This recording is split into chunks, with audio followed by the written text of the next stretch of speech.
இன்றே டவுன்லோட் செய்து உங்கள் ஃபேவரட் ஷோக்களை என்ஜாய் பண்ணுங்க. இங்க பாரு சிலுவண்டு, என்னால திரும்ப திரும்ப ஸ்கூலுக்கெல்லாம் வந்துட்டு இருக்க முடியாது. ஏதோ அன்னைக்கு ஹெல்ப் கேட்ட, சரி பாவம் பச்சை பிள்ளை கேட்கறியேன்னு வந்தேன். இதவே பொழப்பா வச்சுக்கிட்டு இருக்க. பாக்குறவங்க எல்லாம் என்ன நினைப்பாங்க? ரவுடின்னு நினைப்பாங்க. அடிங்க அடியே, நீ ரவுடி தானே? ரவுடி அது ஒண்ணும். அன்னைக்கு நீ எனக்கு ஹெல்ப் பண்ண, இன்னைக்கு என் ஃப்ரெண்டுக்கு ஹெல்ப் பண்ண போற. எந்த ஃப்ரெண்டுக்கு? என் ஃப்ரெண்டுக்காக ஒரு அங்கிள் அடிக்கணும். அடிக்கணுமா? அடிப்பியா? பாப்பா, நான் அடியாலெல்லாம் இல்ல. எத்தனை தடவை சொல்றது? விட்டா என் காலத்துல அடியாள்னு போடு மாட்டி விட்டு வாடகை கூட்டு சம்பாதிப்ப போல. என்னாலாம் யாரையும் அடிக்க முடியாது. பணம் தரேன் ரவுடி, நிறைய ஸ்நாக்ஸ் எல்லாம் வாங்கி தரேன். 4 அடி அடிச்சு பயமுறுத்தினா போதும்.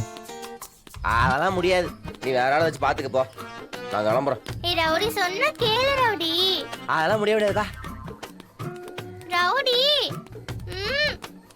ரவுடி இவகிட்ட எல்லாம் வாங்கி கட்டுறதுக்கு பேசாம ஊரை விட்டு ஓடிடலாம்.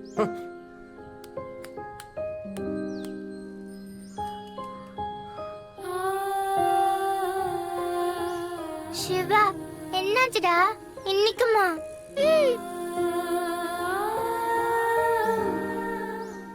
போ ரவுடி போ.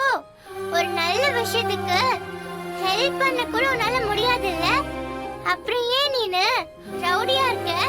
வேஸ்ட். உன்னெல்லாம் நம்பி நல்ல ரவுடின்னு நினைச்சேன் பாரு. என்ன சொல்லணும்?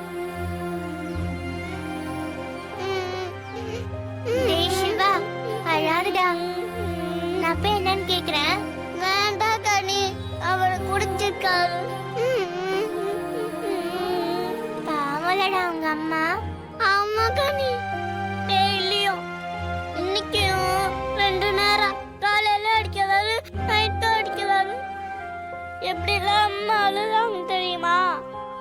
நான் பெரியவனாந்தா அவர்கிட்ட போய் சண்டைக்கு போவேன்.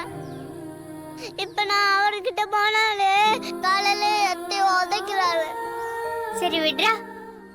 இந்த ரவுடி இல்லைன்னா என்ன, ஏரியால ஆளா இல்லாம இருப்பாங்க. நான் கண்டிப்பா யாரையாவது கூட்டிட்டு வந்து உங்க அப்பா மிரட்டுறேன். நீ தைரியமா இரு.